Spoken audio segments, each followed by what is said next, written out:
broadcast media stood at the epicenter of American historical and cultural life. It brought the nation classics like I Love Lucy and shaped the music landscape with Elvis or the Beatles on The Ed Sullivan Show. Twitter being what it is, I watched the Beatles on The Ed Sullivan Show yesterday. And wow, they were young. It showed Americans the realities of war, the wonder of the Apollo 11 moon landing, and the defining political moments of their time, from the Nixon-JFK debate to President Reagan's clarion call to tear down this wall. Through these shared viewing experiences, broadcasters helped to embed iconic moments in the collective American consciousness. The media's power to frame events and shape public perception is substantial.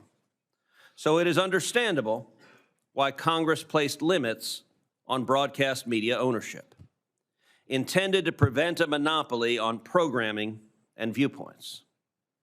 Indeed, for much of the last century, holding a broadcast license was often called a license to print money. With limited competition, station owners commanded massive audiences and steady profits. But that era has passed. Cable and satellite ushered in 24/7 news, while the internet and mobile technologies unleashed a wave of streaming services, news and entertainment sites, and social media, flooding American screens with endless content and fragmenting what were previously universal audiences. Today, broadcasters are fighting to stay competitive against media and tech company with national and often global reach. This raises an important question.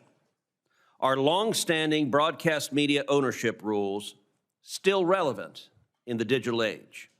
And if so, to what extent? In recent years, some of these rules have been rolled back or eliminated. Whether more reform is needed or if today's status quo remains sound policy is what we will explore today. In the Telecommunications Act of 1996, Congress anticipated the rise of today's competitive market by directing the FCC to periodically review its broadcast ownership rules with an eye towards deregulation. That's what statute says right now. Every 4 years, the FCC was to decide whether to repeal or modify any regulation that no longer served the public interest. One rule, however, was deliberately set out: the national TV audience reach cap. In 2004, Congress specifically directed the FCC to set this cap at 39% of U.S. television households, and it has remained at the same level for 22 years. Now, as several major mergers loom, the FCC is considering lifting or eliminating this cap. Some argue that lifting the cap will allow broadcasters to scale, to invest more in local news outlets across the country, and to better compete with deep-pocketed tech companies.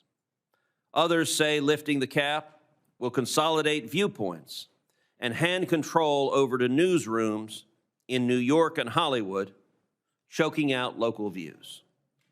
But more fundamental than the optimal policy is the law.